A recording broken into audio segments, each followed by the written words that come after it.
Hai adik-adik, perkenalkan nama saya Rosana Lumban Gaol, NPM 2001010089.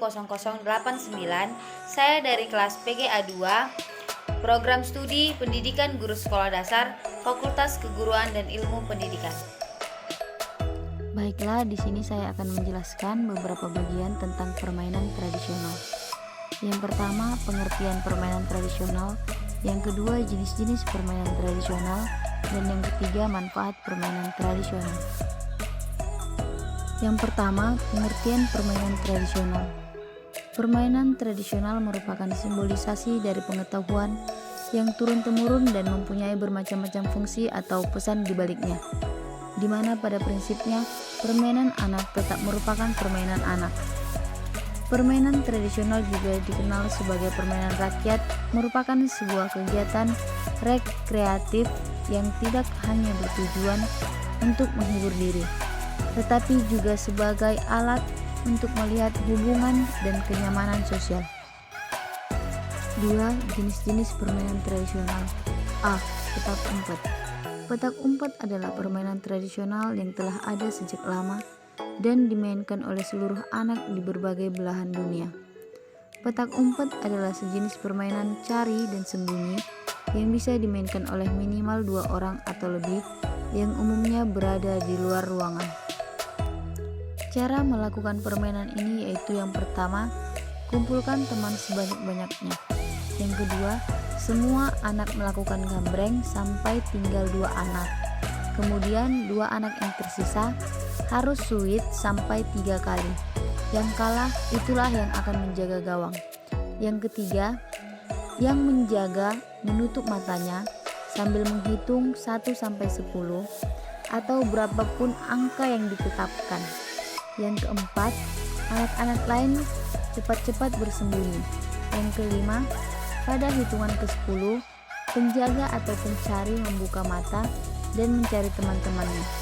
Setiap menemukan persembunyian seorang teman, pencari meneriakkan nama teman itu, lalu lari ke benteng untuk menepuk benteng sambil berkata hong. Yang keenam, kalau ada satu anak yang bisa mendahului pencari untuk menepuk benteng dan berteriak hong, artinya anak-anak menang dan pencari kalah. Yang ketujuh, pencari harus menutup mata kembali sambil bersender ke tiang atau dinding, dan permainan diulang dari awal. Kalau tidak anak yang bisa melakukan hong, maka pencari menang. Anak yang ditemukan pertama kali gantian menjadi pencari. B. Bola bekel. Permainan bekel merupakan permainan tradisional yang mendapat pengaruh dari budaya Belanda. Sebab kata bekel sendiri berasal dari bahasa Belanda bekelspel atau bekelen. Permainan bekel biasanya dimainkan oleh 2-5 orang pemain dengan cara bermain sebagai berikut. Yang pertama, siapkan bola bekel dan 5 buah biji bekel. Yang kedua, pemain melakukan pengundian untuk menentukan urutan bermain. Yang ketiga, permainan dilakukan dengan mengumpulkan biji bekel setelah bola bekel dilambungkan ke udara. Kemudian dilanjutkan dengan mengambil kembali bola setelah 1 kali pantulan bola.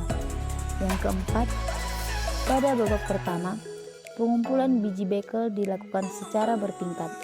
Pada babak pertama, pemain mengambil 1 buah biji bekel pada pantulan bola pertama, mengambil 2 biji bekel pada pantulan bola kedua, dan seterusnya. Kelima, permainan akan bergantian ke pemain berikutnya apabila tidak berhasil mengumpulkan biji bekel pada pantulan bola bekel atau muncul pelanggaran yaitu menyentuh biji bekel lain saat mencoba mengumpulkan biji bekel.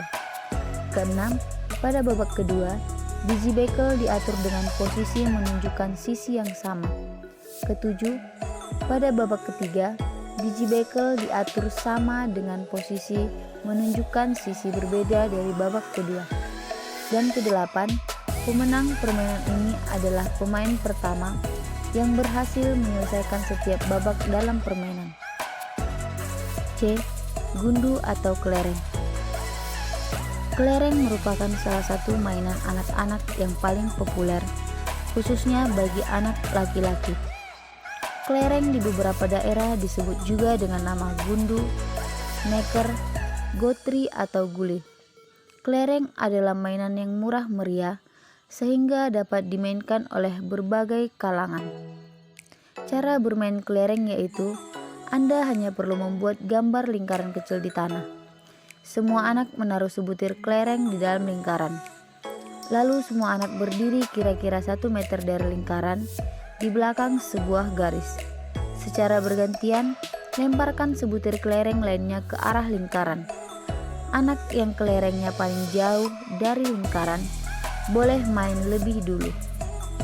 Dia harus memakai kelereng yang ada di luar lingkaran sebagai penyerang untuk memukul kelereng di dalam lingkaran keluar. Kalau berhasil melakukannya, maka ia boleh menyimpan setiap kelereng yang kena jentik. D. Lompat tali.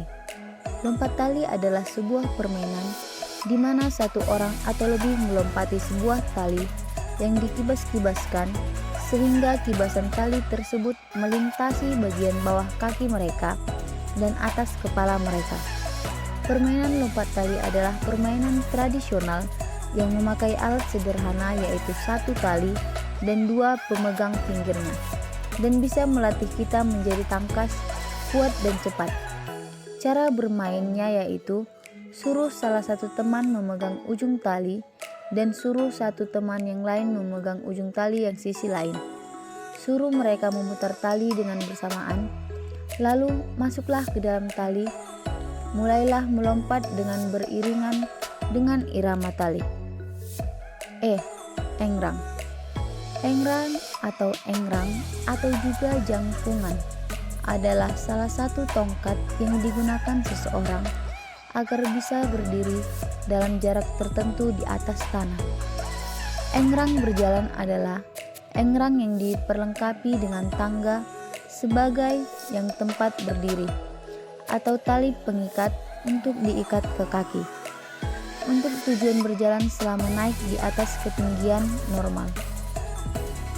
Engrang di Indonesia biasa dimainkan ataupun dilombakan saat peringatan proklamasi kemerdekaan Indonesia, tepatnya pada tanggal 17 Agustus.